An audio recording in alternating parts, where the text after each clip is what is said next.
میں اپنے بعد تم میں دو بھاری چیزیں چھوڑ کر جا رہا ہوں، ان میں سے پہلی چیز اللہ کی کتاب ہے۔ اب یہ جملے سننے ہیں، دنیا کی کسی حدیث میں قرآن کے لیے اتنے تعریفی کلمات نہیں ہیں جو غدیر خم کی حدیث میں ہے۔ پہلی چیز جو بھاری چیز ہے اللہ کی کتاب ہے، اس میں ہدایت ہے، اس میں نور ہے۔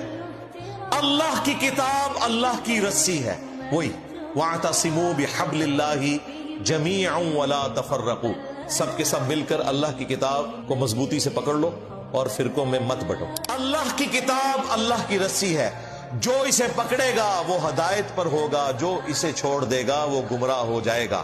پھر زید ابن ارقم کہتے ہیں کہ نبی علیہ السلام ہمیں ترغیب دلاتے رہے، اللہ کی کتاب، اللہ کی کتاب، اللہ کی کتاب۔ پھر آپ نے فرمایا دوسری بھاری چیز میرے اہل البیت ہیں، میں اپنے اہل البیت کے معاملے میں تمہیں اللہ کا خوف دلاتا ہوں، میں اپنے اہل البیت کے معاملے میں تمہیں اللہ کا خوف دلاتا ہوں، میں اپنے اہل البیت کے معاملے میں تمہیں اللہ کا خوف دلاتا ہوں۔ 3 دفعہ فرمایا، یعنی کہ میرے بعد ان کے ساتھ اس نے سلوک کرنا۔ لیکن امت بالکل الٹ چلی، نہ قرآن کو پکڑا، نہ اہل بیت کو زندہ چھوڑا۔